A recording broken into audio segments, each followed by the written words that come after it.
vaso sigue sangrando, no se cohíbe y continúe y el paciente lo deja. Cuando se trata de hígado, vamos a ver acá que hay tipos de lesiones y que podemos esperar la mayor parte con toda la tranquilidad. ¿No? Entonces, no nos preocupemos mucho cuando el paciente está compensado. El paciente está compensado, me da alternativas y tenemos que esperar. Una de nuestras compañeras, hablando de eso, tuvo una que estaba haciendo su serum. ¿No? Ahora cada vez a ustedes les toca peor, pero ahora saben que ahora el serum se van a conjugar con los hemoglobos. Este es un paciente, una colega de ustedes, que estaba haciendo su serum, le tocó así en ese lugar, en un lugar lejano. Y tenía que cruzar para ver sus pacientes ¿cómo se llama eso? La orolla, creo que es lo que tienen que jalar, orolla, ¿no? Que tienen que jalar. Claro, no, es una especie de asientito, jala, para cruzar el río. La cuestión es que la flaca estaba así, no sé si cayó. ¿Ya? Y tuvo un trabajo abdominal cerrado. Y se desapareció la doctora, no lo encontraban. Y después de 2 días la encontraron. Estaba pegado a una piedra, obviamente no podía moverse por el dolor. Aquí ya viene solo. Payaso. Es un monstruo que no vuela loco. ¿Ve por qué lo queremos matar?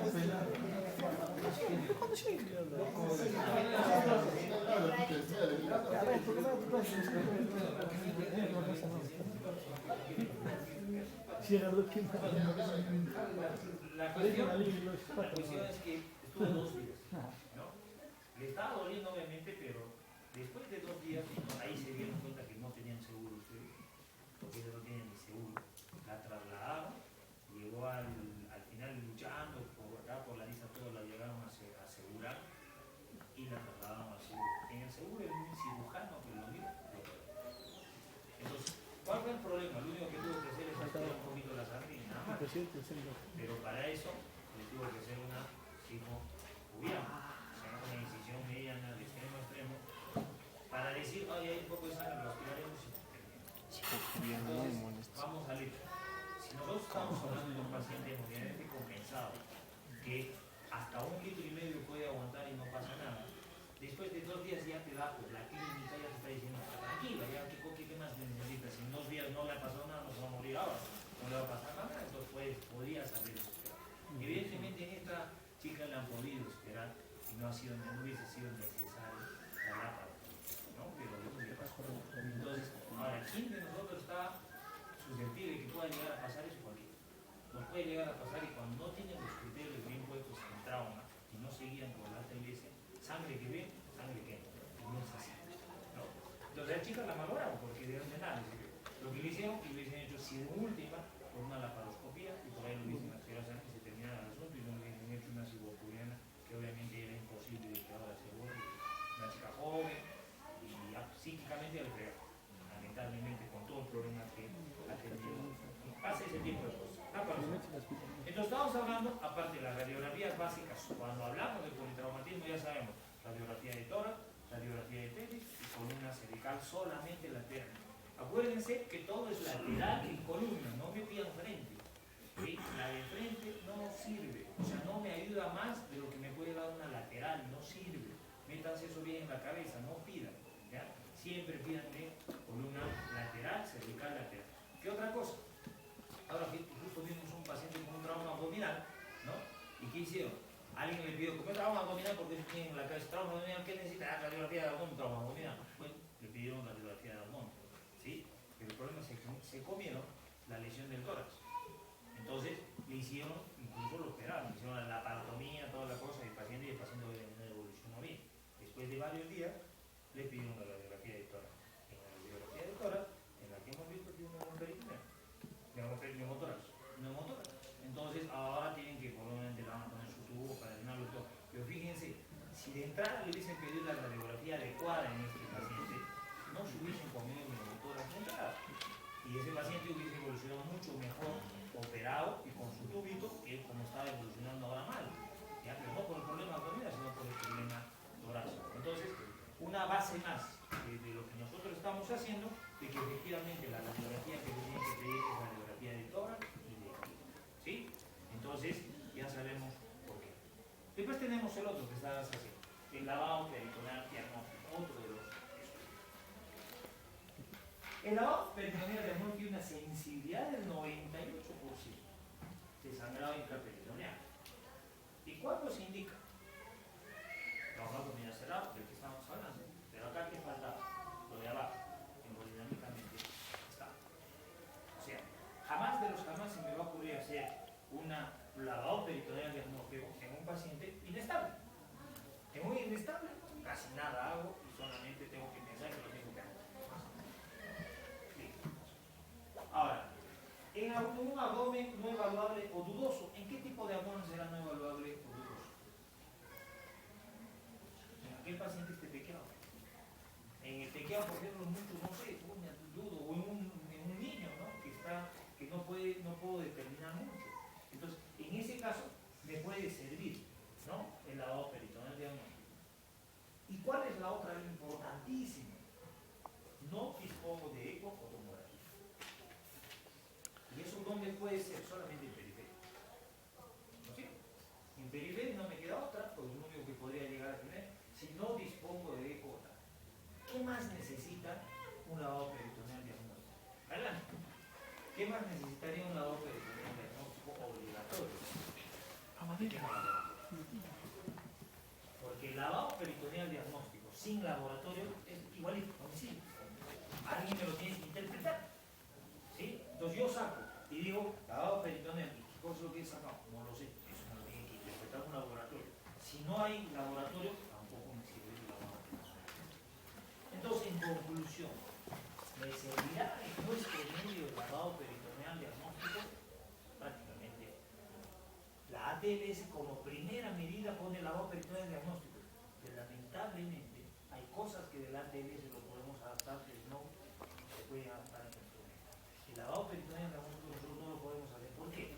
Porque primero, en periferia no tenemos laboratorio en la mayor parte de los lugares. Imposible. Ahora, ¿pero qué tenemos?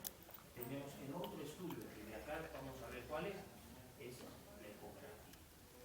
Y el ecógrafo se está tomando casi todos los de periferia, van a tener hasta ecógrafo que no van de laboratorio, que tienen ecógrafo. ¿Sí? Y el ecógrafo ustedes lo pueden aprender a ver en qué les puede llegar a ayudar. Y es muy sencillo, algunas cosas básicas. Por eso no se creen que salen un montón de ecografías. Y ya pueden agarrar y ponen su consultorio y hacemos ecografía.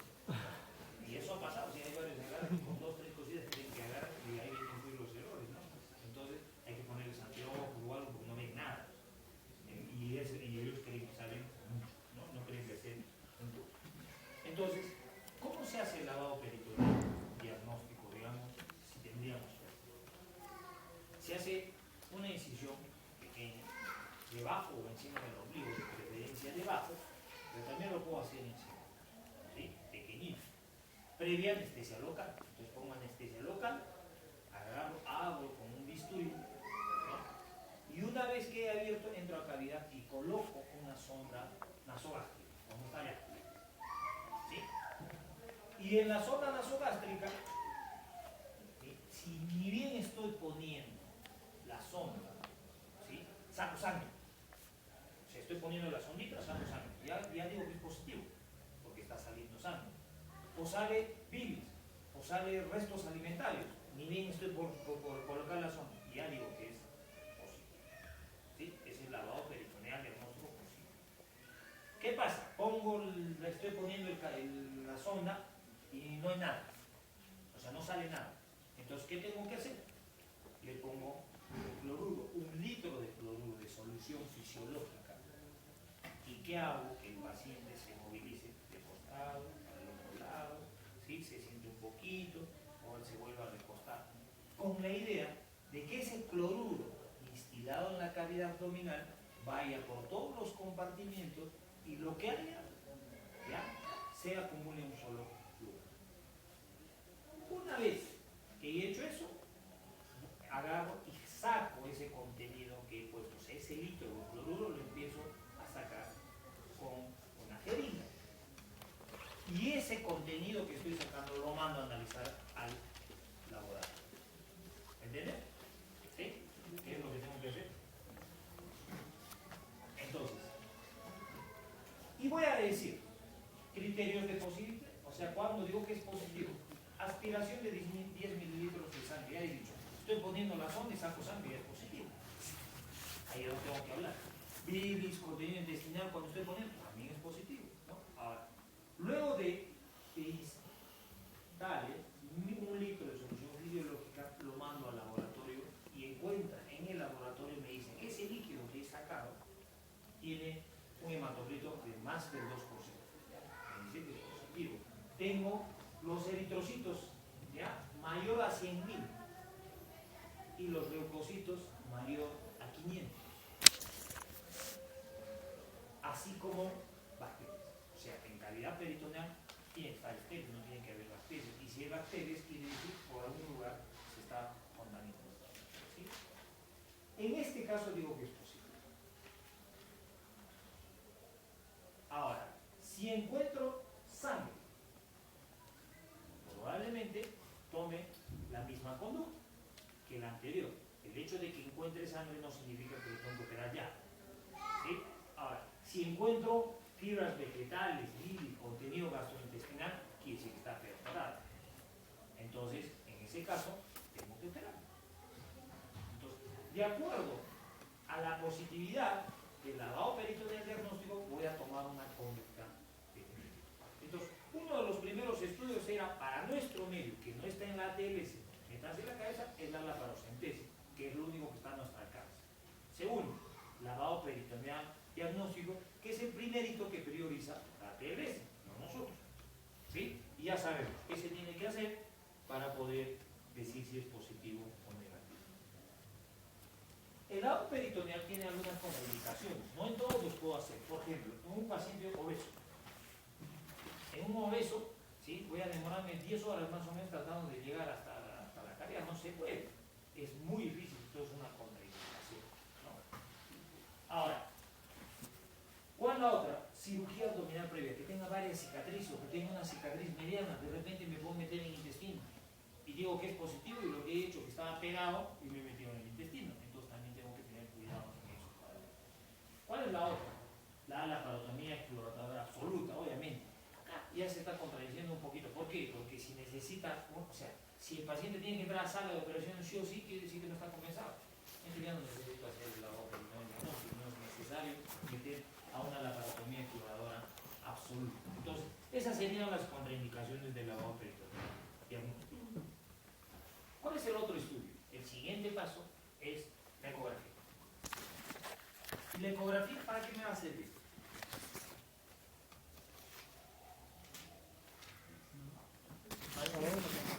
Líquido, nada más líquido, no me va a decir si es sangre, no es sangre, no me tengo que poner a ver.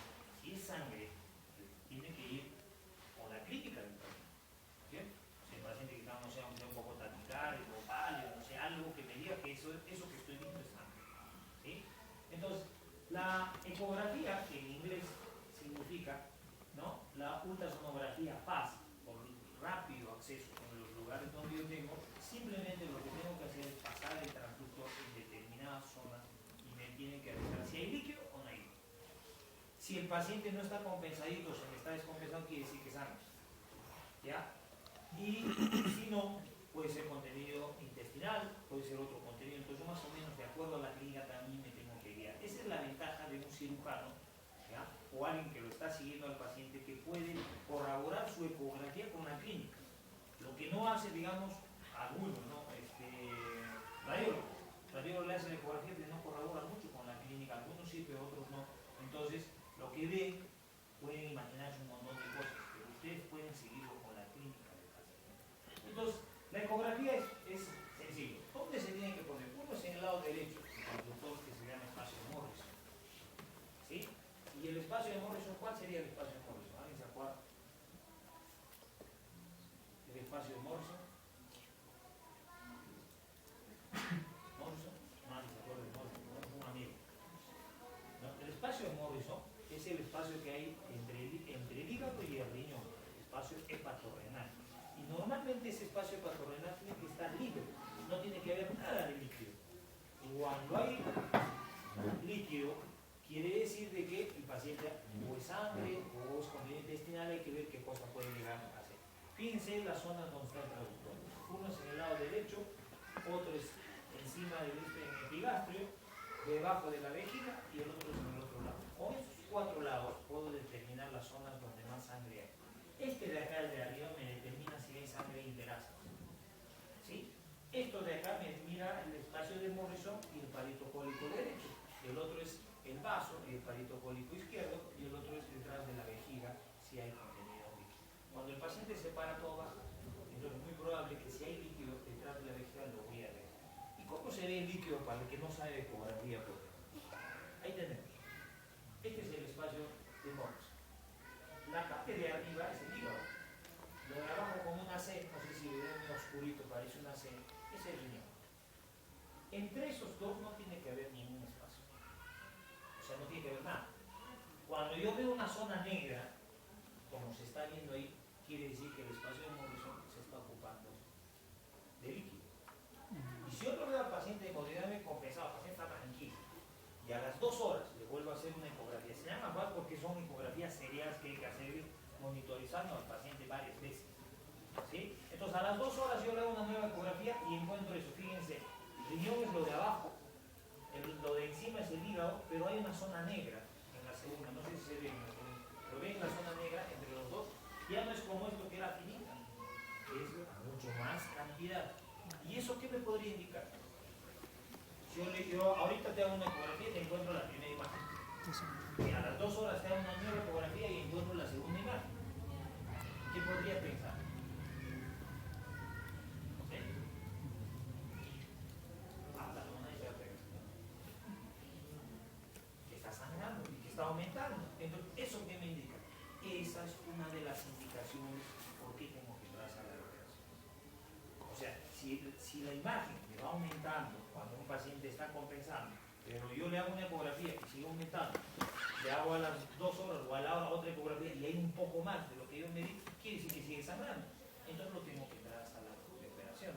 Entonces, por eso se hace la ecografía seriada y en distintos horarios, varias veces durante la observación en un paciente compensado. ¿Cuándo me va a indicar que ese paciente entra a sala de operaciones? Cuando veo que las imágenes van aumentando, y yo lo puedo medir. Ustedes aprenden a medir en el ecógrafo y ponen una medida. Y después si eso va aumentando, quiere decir que está sangrando. No voy a esperar que el paciente se me descompense. No voy a esperar, si está aumentando, pero déjalo. La otra vez me encuentro más sangre, ya déjalo, el paciente aguanta. No hemos dicho hasta el litro y medio puedo aguantar. Pero ¿qué pasa? Después agarra 10 litros y empieza ya pálido, blanco, hay que operarlo. El caso de operar hace rato, si sabías que estaba sangrando, pero no necesitamos eso, ¿no?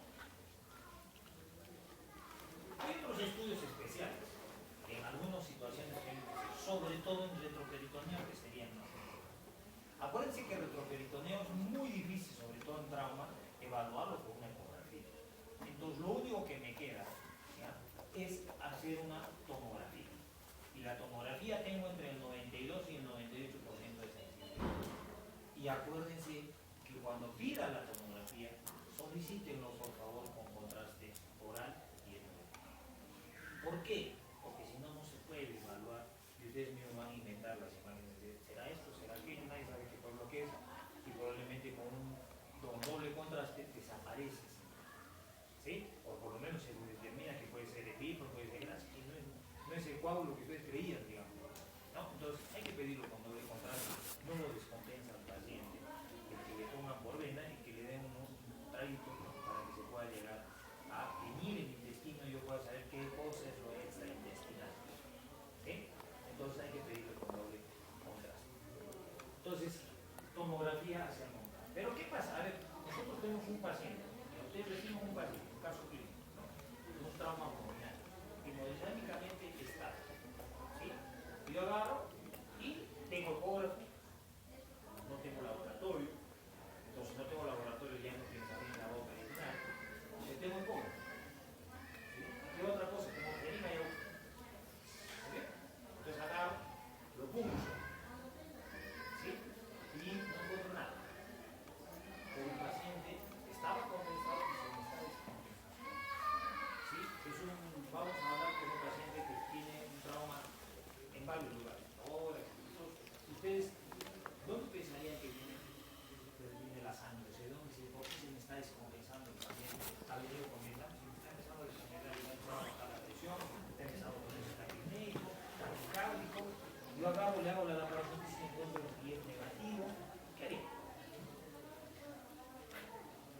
imagino que les va a pasar a siempre. Tienen que saber cómo conducirse ante este paciente. ¿Cómo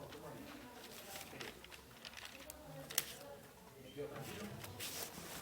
Le hago la ecografía y en la ecografía, ya, espacio morso, no hay nada. Palito público, no hay nada. Detrás de la vejiga, no hay nada. Ahí piensa la retroperitoneal de los pies. Y vayamos al revés. Otro paciente. Viene descompensado. ¿Sí? Viene un poco, está hipotenso, está taquicárdico, todo. Pero no lo veo tan descompensado como para que vaya corriendo a sala de operación. O sea, no se me está yendo tan rápido. Todavía puedo hacerle algo y ustedes me hacen qué cosa para hacer. Yo mejor le hago, tengo el ecógrafo a mano, le hago una ecografía y lo voy a punzar.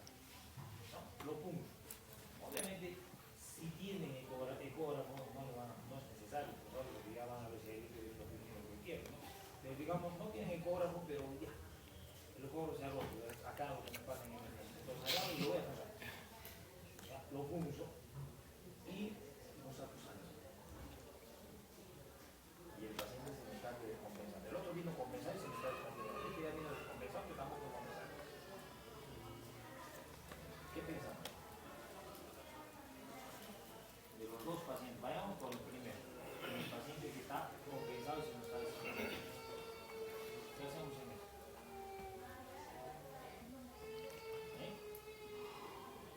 Nada. Asegurarte volumen.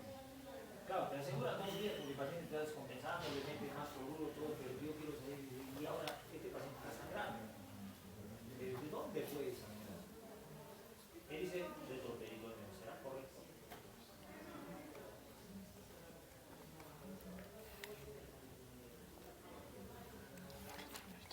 ¿Dónde puede sangrar? ¿Dónde puede sangrar? El paciente puede sangrar con tórax. Entonces para eso tendría que sacar su radiografía o por lo menos verificar la parte respiratoria bien. No entrará en un bullo vesicular o algo que me determine que puede ser sangre. Sangre puede y lo puede descompensar el paciente. Un hemotórax masivo lo descompensa. Un hemotórax que tenga 400 mililitros lo descompensa. No tanto por el volumen, sino por el problema también respiratorio y lo descompensa. Porque el otro va acumulando, no le deja respirar, pero ahora está sangrando. Tiene dos cosas para que el paciente no le entienda. Entonces, eso es uno. ¿Y cuál es la otra? Calidad abdominal. Pero si no encuentro nada en calidad abdominal, hay que acordarnos que el retroperitoneo lo puede descompensar a un paciente, pero ¿cuál sería la diferencia? Normalmente los pacientes del retroperitoneo no son quirúrgicos, la mayoría. Entonces, ¿qué pasa? Con solito el hematoma se prohíbe, hace su hemostasia solo y no necesita operarlo, pero yo estoy desesperado y lo veo descompensado, y lo meto así como sea, a lo loco, le hago como le digo una ciboglea y no me vuelve nada. Entonces, ¿qué hago? Y ahora necesito todo el retroperitoneo. Eso le he hecho un churrasco, pero de extremo a extremo. No le voy a decir un cortecito así como no voy a ver nada. Si lo tengo que operar, tengo que hacer una incisión que pueda entrar hasta la cabeza, que lo pueda llegar del bien. Y la única es esa. Ahora, la laparoscopia podría ser la laparoscopia, pero si el paciente está descompensado, no te lo van a dar, no te queda otra que empezar a hacer una incisión. Cuando nos toca, yo normalmente empiezo por una supraumbilical pequeña y de acuerdo sometiendo la mano veo si es necesario, de acuerdo a lo que sea. Si es necesario ampliar, no empiezo con a los colegas que de entrada empiezo ya. Yo empiezo siempre con lo de y cuando hay alguna lesión inferior siempre todo sube, en cirugía todo sube, nada baja. Es más fácil operar de arriba todo lo que sea bajo que operar de abajo lo que sea alto, es imposible, necesitan realmente ahí aumentar, pero cuando es abajo no necesitas, con la parte superior lo puedes operar, el apéndice, lo vale, todo lo que dan, lo puedes operar. Entonces, lo que yo tengo que pensar es que cuando hay retroperitoneo, no todos los pacientes necesitan laparoscopia. Hay que estudiar al paciente. ¿Qué es lo que hago? El paciente que está descompensado. No encuentro sangre en cavidad abdominal, no encuentro sangre en cavidad torácica. ¿Dónde piense? Retroperitoneo. Le paso sangre, 2, 3, 4 unidades y por ahí no va a ser necesario laparoscopia. Lo compenso al paciente, hasta que ya está compensado, lo puedo estudiar con tomografía. Para eso me sirve la tomografía, para el retroperitoneo. En el otro paciente estaba descompensado, ¿no? Primero que este está compensado, se me está yendo. No encontré nada en cavidad abdominal, no encontré nada en el torso, pienso que el retroperitoneo lo único que tengo que hacer es compensar.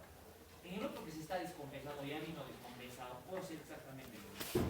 Le paso dos o tres o cuatro unidades de sangre y se va a compensar y no va a ser necesario tampoco. Entonces, ninguno de los dos va a ser para desesperarme y entrar a la sala de operación. Acuérdense, el retroperitoneo por lo general no es quirúrgico.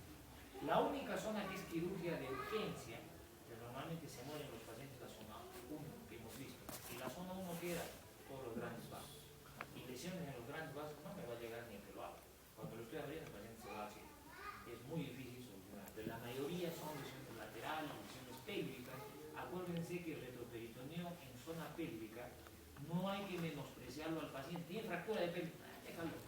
Y fractura de pelvis en paciente que está taquicárdico y taquipneico, tengan cuidado. Se les va a morir si ustedes no se comprometen con ese paciente y no le pasan la sangre lo más antes posible. Acuérdense, viene el paciente un poquito descompensado, no tanto, tiene una presión, imagínense, 95, 70, ya no está bien, no está tan taquipneico, y ven la radiografía, como le han pedido parte de sus 3 radiografías que desde ahora se lo tienen que grabar muy bien, no lo pongan en reciclaje, acuérdense que en la cabeza muy bien, de esos 3, porque yo siempre les digo eso, que cuando son internos me piden cualquier cosa y menos lo que les deben de pedir, ¿no? Entonces ustedes no lleguen a eso. Piden la radiografía, le ven la pelvis, le ven la pelvis rota. Y uno dice, está bien, tiene la pelvis rota. Traumatólogo, ya, el traumatólogo se va a olvidar del paciente, va a pensar no en la pelvis, ahí estamos listos. Y el paciente se nos va a descompensar, y se va a morir. ¿Sí? No quieren que se muera. Y se muere buen porcentaje, 30, 40% cuando son, y eso es por descuido médico, no es por otra cosa. Entonces, ¿ustedes qué tienen que hacer? Saben que es lesión pélvica, saben que es zona 3 de retroperitoneo y saben que se puede morir. Entonces, ¿qué tienen que hacer?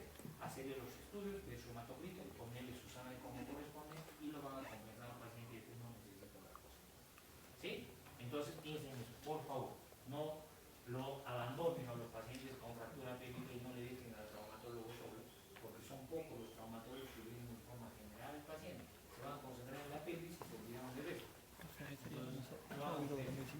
Resonancia magnética para algunos pacientes compensados y por último la laparoscopía diagnóstica sí o sí.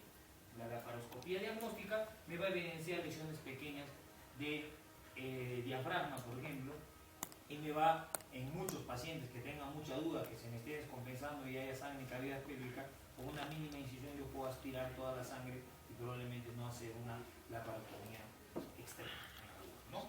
La laparoscopía como diagnóstico está dentro del esquema, o sea que no está mal si uno lo someten a una operación para hacerle una laparoscopía diagnóstica, que no es lo mismo que una laparotomía. Ahí tenemos una tomografía, algo raro ven ahí. En la primera no se ve nada, en la segunda ya veo un hematoma enorme, fíjense la tercera, es prácticamente menos, es un hematoma enorme. Entonces uno dirá, es un hematoma, ¿se opera o no se opera el hematoma? Uno dice hematoma subcapsular, el hematoma subcapsular lo opera, no lo opera.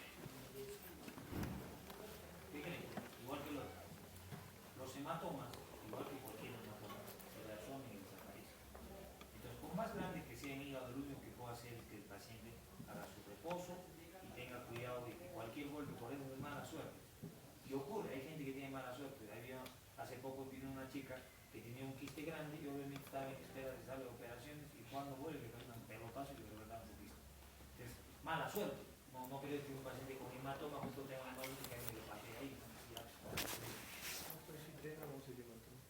Es que el problema de drenar un hematoma es el sangrado. Generalmente los hematomas cuando uno entra por desconocimiento y lo va a drenar, sangra a tal magnitud que lo tiene que empaquetar el hígado, o sea que lo tiene que poner en compresa todo porque no puede parar el sangrado porque es más masivo. Y al no poder lo tiene que empaquetar. Entonces los hematomas normalmente no se operan. ¿Sí? Se deja en observación, se espera, solamente los hematomas que se rompen espontáneamente entran a la sala de operación. Y para eso yo que tengo que hacer, dejarme observar. ¿Sí? Nada más y esperar. No, acá tenemos un hematoma inmenso, la otra también. Listo. Acá, esto es lo del láter, es una comparación, ¿no? Las indicaciones de la lavado peritoneal, de la ecografía PAS y de la tomografía. la que más rápido se hace en todo y es sensible y es más rápido de aprender, todo es la ecografía. En la OPE peritoneal normalmente nosotros no lo hacemos, es muy probable que ustedes tampoco no lo hagan y no esté acostumbrado a nuestro medio. Acá nos faltaría un cuadro, nosotros tendríamos que poner el cuadrito, que ellos no lo consideran. ¿Sí? ¿Por qué? Porque ellos tienen en todos sus postas, si no le llaman postas allá en Estados Unidos, en todos tienen ecografía y en todos tienen laboratorio. Entonces ellos pueden hacer, nosotros no. ¿Sí? Entonces, la OPE peritoneal sabemos cómo se hace, todo muy bonito, pero no es lo que empleamos en nuestro medio. ¿Sí? La tomografía y la ecografía son las dos cosas que podemos hacer. Y en periferia lo único que me queda es, si tengo ecografía, hago ecografía o la hago síntesis. No tengo otra cosa para hacer en el trabajo. ¿Sí? Acá tenemos, como para hacer el programa, para tener una idea, ¿no? Porque vamos a ver la tomografía con contraste, que es lo que nos puede ver en hígado, laceraciones, hematomas, vamos a ver ahorita la paroscopía. Por ejemplo, tenemos un trauma hepático grado 1. El trauma hepático se divide en 6. ¿Sí? Esto lo vamos a ver porque es el trauma más común que vemos en nuestro medio, ¿no? Lo de vaso, lo de duodeno, que tu compañero pregunta qué hacemos en el trauma de duodeno, ¿qué vas a hacer? Caballero, te deriva algo, ni nosotros podemos hacer a veces nada.